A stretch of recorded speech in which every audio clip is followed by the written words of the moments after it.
이번에 당선자가 나왔죠. 거의 뭐 근소한 차이로 났습니다. 진짜 이 정도로 뭐 밤늦게까지 개표를 한 90% 돼도 당선자가 안 나온 선거는 처음이었던 것 같은데, 이렇게 당선이 되고 나서 무슨 이야기들이 많이 나오느냐.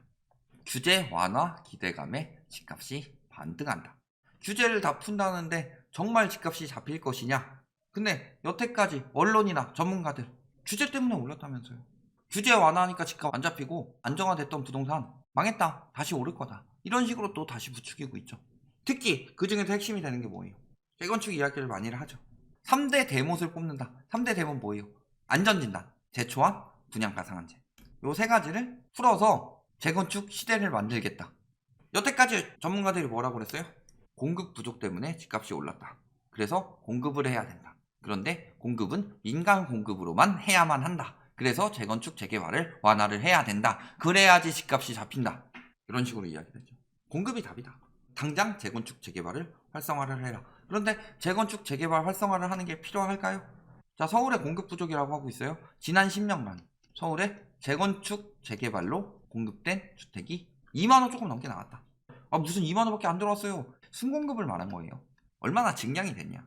그런데 재건축 재개발을 풀어야만 공급이 나온다는 것 자체가 거짓말이죠. 그래서 공공공급에 대한 추진이 굉장히 중요한데, 왜 자꾸 공공공급을 가지고 뭐라고 하고 재건축 재개발을 이야기를 하느냐.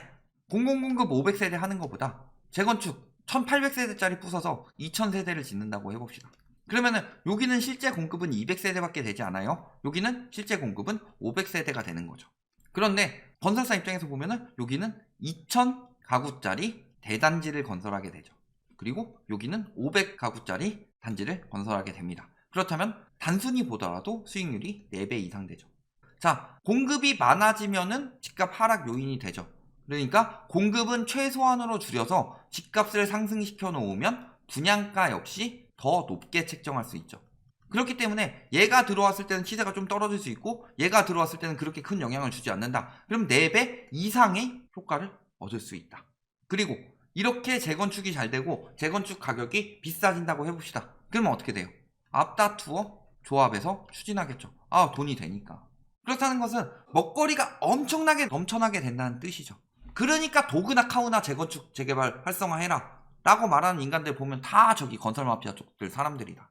아니면은 그냥 저런 말에 속아서 의심할 줄도 모르고 규제책 때 올랐고 완화책 때 떨어졌으니까 규제하면 집값 오른다, 이런 말도 안 되는 논리를 믿고 생각이라는 걸 안 하는 사람들이고, 규제책 때문에 집값이 오른 게 아니라 집값이 올랐기 때문에 규제책을 하는 거예요. 완화책 때문에 집값이 떨어지는 게 아니라 집값이 떨어지니까 완화책을 하는 거고, 그 정도의 인과관계도 이해 못할 정도의 빡대가리라면 어디 가가지고 부동산은 이런 거다 하고 남들한테 알려줘가지고 남들에게 평생 모은 재산을 날리지 않도록 입이라도 단속하고 다니든가. 무식한데 신념이 있으면 그만큼 위험한 게 없다고. 지금 딱 그런 상황이에요. 규제책이 집값 올린다? 그렇게 말하는 사람들은 둘 중에 하나예요. 무식한데 신념 있는 사람들, 아니면 자기 이익을 위해서 말하는 사람들. 2010년에 뭐라고 그랬어요? 집값 안정 깨야 된다. 공급 늘려야 된다. 입주 때까지 투기 관리하면서 공급을 늘리기 위해서 재건축을 풀어라 라고 했죠? 근데 제대로 풀었어요, 재건축을? 그리고 2010년 때는 집값이 이미 안정되고 있는 시기예요. 재건축 안 풀었는데 집값 떨어졌어요. 재건축 언제 풀었어요? 2014년 9월에 재건축 연한을 10년을 줄였다. 즉 40년에서 30년으로. 40년차 아파트는 돼야 재건축이 가능한데 30년차 아파트부터 재건축이 가능하도록 만들어줬다. 그러면서 안전진단도 완화를 했죠. 그리고 부동산 3법. 지금 윤석열 당선자가 추진하고 있는 게 거의 부동산 3법이랑 흡사하죠. 재건축 초과 이익 환수제 폐지, 그 다음에 분양가 상한제 탄력 적용. 엄밀하게 말하면 이것도 폐지예요. 그리고 조합원 3주택. 근데 요거는 여론상 안 될 것 같지만 요거 두 개를 지금 추진하고 있는 거죠. 그래서 재건축 규제 완화를 하고 부동산 3법을 시행하면서부터 2015년부터 가격 상승세가 폭등하기 시작하더라. 그러니까 재건축 완화해서 집값 잡는다는 건 다 구라죠. 재건축 완화해야 집값 잡힌다라고 하면서 말이 먹혀 들어가기 시작했죠. 사람들이 그 말을 믿고 있어요. 취득세나 보유세 같은 경우는 완화할 건덕지가 없죠. 양도세랑 그 다음에 재건축의 경우는 양도세는 매물 유도, 재건축은 공급이라는 좋은 소스가 있죠. 그러니까 그걸 가지고 사람들한테 심어주는 겁니다. 수요에 대한 이야기를 하지 않고 공급에 대한 이야기만 하고 있다. 그래서 공급이 부족하기 때문에 집값이 오르는 것이고, 그렇기 때문에 재건축 재개발을 풀어야 집값을 잡는다, 이런 여론을 만들어주니까 이번에 여든 야든 무슨 얘기했어요? 재건축 완화 푼다. 뭐 그게 맞다고 신념을 가지든 아니라고 생각을 했든 한 표라도 더 받으려고 그난리 치고 있었죠.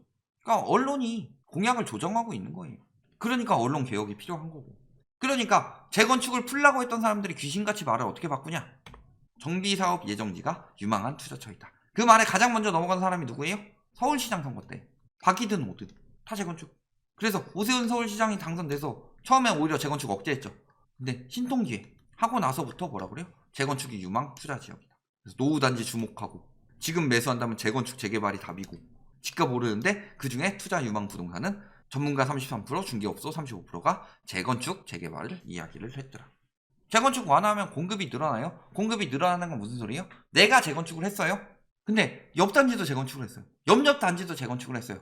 그래서 막상 재건축 단지가 분양 시기가 되고 입주 시기가 됐을 때 굉장히 공급 폭탄이 떨어지지 않겠어요? 그렇다는 것은 분양가를 비싸게 해서는 경쟁자가 많은데 수요는 한정되어 있죠. 분양가를 비싸게 받을 수가 없죠. 청약 경쟁률은 당연히 떨어질 수밖에 없고 재건축의 메리트가 떨어진다는 얘기예요. 그들이 말하는 것처럼 궤변으로 이야기를 하자면. 그러니까 재건축을 투자하지 말아라. 이런 식으로 말할 수 있는 거죠. 맨날 공급 그렇게 강조하던 인간들이 재건축 투자하라고 할 때는 공급 이야기는 싹 빼고 강화해서 공급 안 나오니까 재건축이 뜬다. 그 전까지는. 이제는 완화해서 수익성이 높아졌으니까 재건축이 뜬다. 뭐라 그래요? 재건축 완화, 양도세 완화. 이거 두 가지는요 다 뭐를 유도하는 거다? 공급 요만큼 늘릴 동안 수요를 이만큼 늘리는 정책들이다. 부동산 3법 이후에 어떻게 됐냐를 봐야 되죠. 그리고 그 전에 MB 정부 때부터 박근혜 정부까지 양도세를 완화하면서 빚까지 잔뜩 내주게 되니까 주택 가격이 어떻게 됐느냐를 봐야 되죠. 양도세를 강하게 때리는 이유는 수익성이 떨어지기 때문에 신규 수요가 들어오지 말라고 강화를 때리는 거예요. 지금 언론에서 말을 꼬아서 하고 있는데 다주택자 양도세 중과의 핵심은 불로소득 환수가 아니에요. 신규 수요 유입 방지예요. 그래서 그 전에 예를 들어 1억을 벌었을 때 한 5천만 원 남겨 먹었다면 지금은 한 3천만 원 남겨 먹게 된다. 그러니까 수익성이 떨어진다 라는 거죠. 그래서 투기 수요가 억제가 되고 있었던 거고 살 때부터 비싸게 받는데 팔 때도 세금 잔뜩 떼간다. 그럼 내가 더 집을 살 이유가 있냐? 이렇게 되는 거죠. 그러니까 투기가 어디로 몰렸던 거예요? 양도세 중과 취득세 중과가 되지 않는 1억 미만 갭 투기에 몰렸던 거다. 취득세 양도세 강화는요 불로소득 환수가 핵심 목적이 아니라 투기 수요 유입을 방지하기 위한 목적인데 양도세를 푼다는 거는 물론 양도세 풀면 매물은 더 나오겠죠. 다만 투기 수요는 그 이상 유입이 된다. 그래서 MB 정부 때 집값이 떨어졌을 때 제일 먼저 했던 짓이 뭐예요? 양도세 풀었어요. 그래서 2009년에 양도세 3월에 풀자마자 4월부터 집값이 상승하기 시작했죠. 근데 오래 못 갔죠. 그러면서 초보, 서민들 이런 사람들한테 지금이 기회인 것처럼 이야기해놓고 기득권들은 다 팔고 빠졌다. 그러니까 그들의 돈으로 잠깐 오르다가 장기적 하락세가 나타난 거고 속으면 안 돼요. 그때 서브프라임 때 당한 사람들은 지금 이 집값 폭등 양세에 내 집 마련이요? 비웃고 있을걸요. 그래 니들도 한번 당해봐라. 나만 당할 순 없지. 집 안 사는 사람이 벼락거지라고? 순간적으로 돈 엄청나게 벌어서 벼락부자 됐듯이 순간적으로 자산 엄청나게 다 날려먹는 게 벼락거지다. 가만히 있는 게 벼락거지가 아니라 진짜 마지막에 얼마 안 있으면 누가 벼락거지인지 한번 보자. 그때 진짜 제대로 크게 긴 사람들은 그렇게 딱 생각하고 있었을 거다. 세제 개편, 규제 완화, 주택시장 분위기 반전 기대. 방금 앞에서 뭐라고 그랬어요? 여태까지 집값 오른 게 규제 때문이라는데 그러면 완화하면 그 부작용을 없애니까 이렇게 오를 게 규제 때문에 이렇게 올랐다면 완화하면 이렇게 떨어진다고 얘기해야 되는 거 아니에요? 근데 다 뭐라고 그래요? 규제 완화에 대한 기대감이 커지면서 재건축 단지로 중심이에요. 재건축 단지만이 아니라는 거죠. 단기간에 가격이 들썩일 수 있다. 자꾸 이런 식으로 말하는 이유 뭐예요? 뭐라도 오른다고 해야 되니까. 완화해도 올라, 규제해도 올라, 가만히 있어도 올라. 안 오르는 방법은 뭐예요 도대체? 언론에서 안 오르는 것에 대해서 이야기하는 법을 못 봤네? 금리 인상에도 타격은 크지 않고 우리나라는 오를 것. 그런 사람들이 무슨 전문가냐. 그거는요 분석이 아니라 신앙이에요. 신앙. 부동산 불패교를 믿는 광신도들의 신앙이다. 그리고 좋은 건덕지가 나왔죠. 여태까지는 규제 때문에 올랐다고 하지만 논리적으로 납득이 안 갔는데 완화 때문에 오른다고 하면 논리적으로 납득이 되게 가죠. 그러니까 좋은 건덕지가 나온 거다. 심리 부추기기. 근데 저 완화 정책은 될 것 같아요. 규제책은 집값 억제책이고 완화책은 집값 상승책이에요.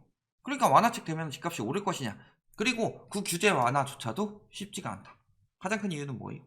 대통령이 바뀌었다고 끝이 아니죠. 왜? 지금 20대에서 21대 국회가 왔는데 20대 집값 정책 중에서 시행 못한 것들 많죠. 왜? 반대를 했으니까. 대표적으로 617, 710 나오기 전에 그 전에 인상했을 때가 913이었죠. 이 틈에 한 번 더 보유세를 올리려고 했어요. 근데 20대에서 막혔죠. 그래서 21대 가서야 이게 시행이 된 거예요. 근데 대통령이 풀어 라고 하면 풀려요? 그럴 거면 우리나라에 상권 분립이 왜 있어요?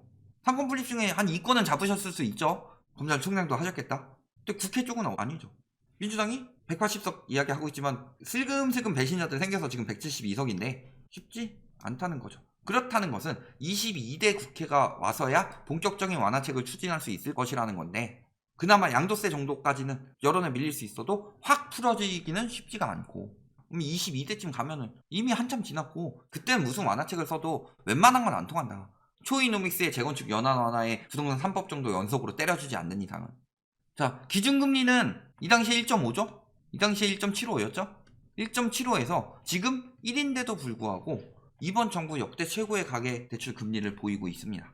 그런데 환율, 인플레이션 심각하면은 금리는 더욱 올라갈 수밖에 없죠. 핵심은요, 유동성을 푸는 추세가 있고 유동성을 축소하는 추세가 있는데 2015년까지가 유동성을 푸는 거였고 2015년부터는 유동성 축소 장세로 가고 있었다. 그 와중에 초이노믹스 하고 막 돈 더 풀었던 게 미친 짓이었고 이번 정부에서도 돈 확실히 못 조인 게 문제였죠. 그래서 축소하던 장세에서 갑자기 미중 무역전쟁 때부터 유동성을 푸는 장세로 확 바뀌었지만 그거는 오래 갈 수가 없는 상황이었죠. 축소가 되지도 않았는데 다시 풀게 된 상황이니까 경제 위기로 인해서. 그렇기 때문에 훨씬 위험한 한 방이 다가오고 있습니다. 완화하면 될 것 같아요. 결론. 규제에서 올랐다 하더니 이제는 완화해서 오른다래요. 엄밀하게 말하면 틀린 쪽은 이쪽입니다. 규제에서 올랐다가 아니라 오르니까 규제한 거죠. 이제 왜 완화할까요? 물론 표를 받으려는 목적이 가장 크지만 핵심은 뭐예요? 완화책으로는 절대 막을 수 없는 회색 코뿔소가 달려오고 있는데 튼튼한 방패를 하나 딱 준비해서 그 앞에서 막아봐요. 방패는 멀쩡할 수 있어요. 하지만 뒤에 있는 사람은 어떻게 되죠? 완화책이라는 아무리 튼튼한 방패를 들고 계속 막으려고 해봐라. 다만 이제부터 떨어지는 집값은 재건축을 완화해서 공급이 나오기 때문에 떨어지는 집값이 아닙니다. 이제부터 떨어지는 집값은 세계적인 본격적인 추세에 대해서 떨어지는 집값이고 이걸 가지고 재건축으로 인해서 집값이 잡혔다. 이런 거짓말에만 놀아나지 마셔라. 여기까지 말씀드리겠습니다.